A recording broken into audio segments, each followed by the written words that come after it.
നമസ്കാരം. തിരുവനന്തപുരം നഗരം വെള്ളത്തിൽ മുങ്ങിക്കൊണ്ടിരിക്കുകയാണ് ഇപ്പോൾ. അതായത് കടുത്ത മഴ പെയ്യുന്നു. മഴ തുടങ്ങിയപ്പോൾ തന്നെ തിരുവനന്തപുരം നഗരം വെള്ളക്കെട്ടായി മാറി.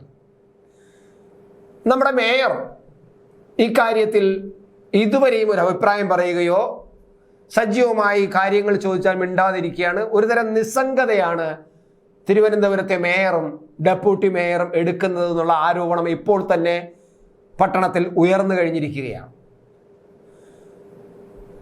മേയർ പറയുന്നത് പെട്ടെന്ന് മഴ പെയ്തതാണ് ഇതിനെല്ലാം കാരണം. നമ്മൾ പ്രതീക്ഷിക്കാത്ത തരത്തിൽ പെട്ടെന്ന് മഴ പെയ്തു, അതും ശക്തമായ മഴ പെയ്തു. അതുകൊണ്ട് കാര്യങ്ങൾ പെട്ടെന്ന് നിയന്ത്രിക്കാൻ കഴിയാത്തത് കൊണ്ടാണ് സംഭവിച്ചതെന്നാണ്. അതായത് മേയർ മഴയെ പഴിക്കുകയാണ് ഇപ്പോൾ.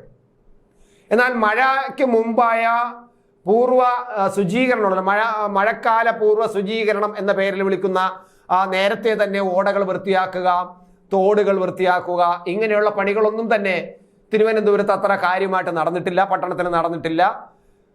റോഡ് വക്കിലുള്ള പുല്ലുകളൊന്ന് പറിച്ചു മാറ്റാനുള്ള ശ്രമം നടത്തിക്കൊണ്ടിരിക്കുന്നു. ഞാനും പോകുമ്പോഴൊക്കെ ചിലടത്തൊക്കെ റോഡ് വക്കിലെ പുല്ലുകൾ പറിച്ചു മാറ്റുന്ന കണ്ടിട്ടുണ്ട്. പക്ഷേ ഓടകളോ പിന്നെ ഈ തോടുകളോ വൃത്തിയാക്കുന്ന പരിപാടിയില്ല. അത് സബ് കളക്ടർ, തിരുവനന്തപുരം ജില്ലാ സബ് കളക്ടർക്ക് തിരുവനന്തപുരം പട്ടണത്തിൻ്റെ ഈ ഓടകളും അതുപോലെ തോടുകളും പല സ്ഥലങ്ങളിലും കയ്യേറി വെച്ചിട്ടുണ്ട്. അതിപ്പോഴും നിലനിൽക്കുന്നുണ്ട്. അങ്ങനെ കയ്യേറി അവിടെ നിർമ്മാണ പ്രവർത്തനങ്ങൾ നടത്തിയതാണ് പലതും ഇവിടെ വെള്ളക്കെട്ടിന് കാരണമായത്. അതായത് വെള്ളം ഒഴുക്ക് കൂടുതലും പോകാതെ, നന്നായിട്ട് വെള്ളം ഒഴുകിപ്പോകാതെ തടസ്സമായി നിൽക്കുന്നതും റോഡിലേക്ക് വെള്ളം കയറുന്നതും ഈ കയ്യേറി വെച്ചിരിക്കുന്നതുകൊണ്ട്, ഓടകളും തോടുകളും കയ്യേറി വെച്ചിരിക്കുന്നതുകൊണ്ടാണ്. അപ്പോൾ പട്ടണത്തിലെ കയ്യേറിയ ഓടുകളും തോടുകളും എത്രയാണെന്ന് കണ്ടുപിടിക്കാൻ, അത് എവിടെയൊക്കെയാണെന്ന് കണ്ടുപിടിക്കാൻ വേണ്ടിയിട്ട് ഒരു പ്രത്യേക സംഘത്തിനെ നിയമിക്കുകയും അത് ഡെപ്യൂട്ടി കളക്ടറുടെ നേതൃത്വത്തിൽ അത്തരത്തിൽ ഒരു ഒരു സമിതി പ്രവർത്തനം ആരംഭിക്കുകയും ചെയ്തു. പക്ഷേ 7 മാസം കഴിഞ്ഞിട്ടും അങ്ങനെ ഒരു സമിതി ഇതിൻ്റെ നിരീക്ഷണങ്ങൾ നടത്തുകയോ ഇതിനെക്കുറിച്ചൊരു പഠനം നടത്തുകയോ അതിൻ്റെ റിപ്പോർട്ട് നൽകുകയോ ചെയ്തിട്ടില്ല എന്നതും മറ്റൊരു വശമാണ്. പക്ഷെ ആ റിപ്പോർട്ട് കിട്ടാത്തതുകൊണ്ട് ഞങ്ങൾക്കൊന്നും ചെയ്യാൻ കഴിയുന്നില്ല എന്ന ഒരു ചെറിയ പിടിവള്ളിയിൽ പിടിച്ചാണ് ഇപ്പോൾ മേയർ കയറി നിൽക്കുന്നത്. എന്തായാലും തിരുവനന്തപുരം പട്ടണം നമ്മുടെ മേയർ കുട്ടിയുടെയും ഒക്കെ ശ്രമഫലമായി ഇപ്പോൾ ഇതാ വെള്ളക്കെട്ട് കിടക്കുന്നു. സ്മാർട്ട് സിറ്റി പദ്ധതി നടക്കുകയാണ് തിരുവനന്തപുരത്ത്. അതാണ് ഏറ്റവും പ്രധാനമായി സംഭവിച്ചിരിക്കുന്നത്. തിരുവനന്തപുരത്തെ പ്രധാന പട്ടണങ്ങൾ മുഴുവനും കുത്തിക്കുഴിച്ച് കുളമായി കിടക്കുകയാണ്. കാൽനട യാത്ര പോലും നടക്കാത്ത അവസ്ഥയാണ്. 2017 നമ്മുടെ സ്മാർട്ട് സിറ്റി പദ്ധതി തിരുവനന്തപുരം നഗരസഭ ആരംഭിക്കുന്നത്. 2024, അതായത് ഈ വർഷം ഇത് തീർക്കും, ഇതിന്റെ പണി പൂർത്തിയാക്കും എന്നാണ് അന്ന് പറഞ്ഞത്. 2017 തുടങ്ങിയപ്പോൾ സ്മാർട്ട് സിറ്റി പദ്ധതി 2024 തീർക്കുമെന്നാണ് പറഞ്ഞത്. പക്ഷേ 2024 കഴിഞ്ഞിട്ട് 28 പോലും തീരും എന്ന അവസ്ഥയിലല്ല ഇപ്പോൾ കാര്യങ്ങൾ പോകുന്നത്. പ്രധാന പട്ടണങ്ങൾ, നമ്മുടെ സ്റ്റാച്യുവിന് താഴെയുള്ള ഉപ്പിലാമൂട് പാലത്തിന്റെ ഭാഗത്ത്, ജനറൽ ഹോസ്പിറ്റലിന്റെ ഭാഗത്ത്, ആയുർവേദ കോളേജിന്റെ തൊട്ടടുത്തുള്ള സഹോദര സമാജം റോഡ്, അതുപോലെ തന്നെ ആയുർവേദ കോളേജിന് നേരെ എതിരെയുള്ള ഈ തമ്പാനിലേക്ക് പോകുന്ന ഒരു റോഡ്, ഇങ്ങനെ തുടങ്ങി പിന്നെ വഴുതക്കാട്, ഏറ്റവും പ്രധാനപ്പെട്ട ഒരു പട്ടണ പ്രദേശമാണ് വഴുതക്കാട്. ഇവിടെ എല്ലാം കുത്തിക്കുഴിച്ചിട്ടിരിക്കുകയാണ്. വാഹനങ്ങൾക്കോ ബൈക്കിലോ നടന്നോ പോകാൻ പറ്റാത്ത അവസ്ഥയാണ്. ഇതെല്ലാം നേരത്തെ മനസ്സിലാക്കിയതുമാണ്.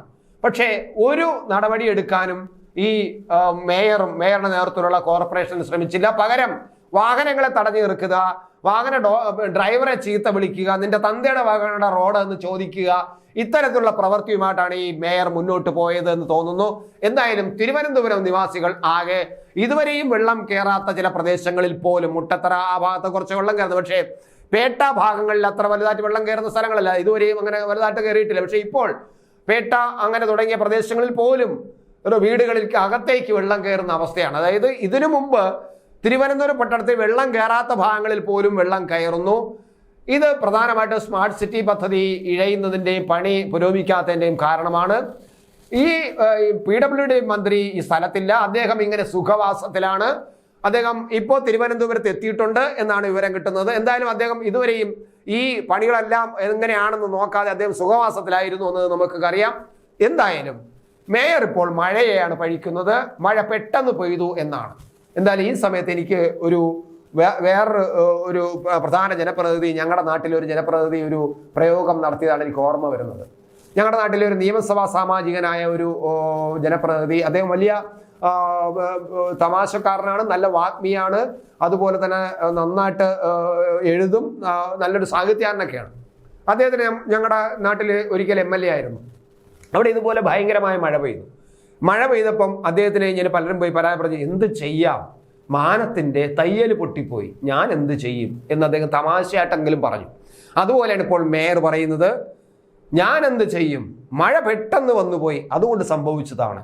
കഷ്ടം മേയർ കുട്ടി, കഷ്ടം.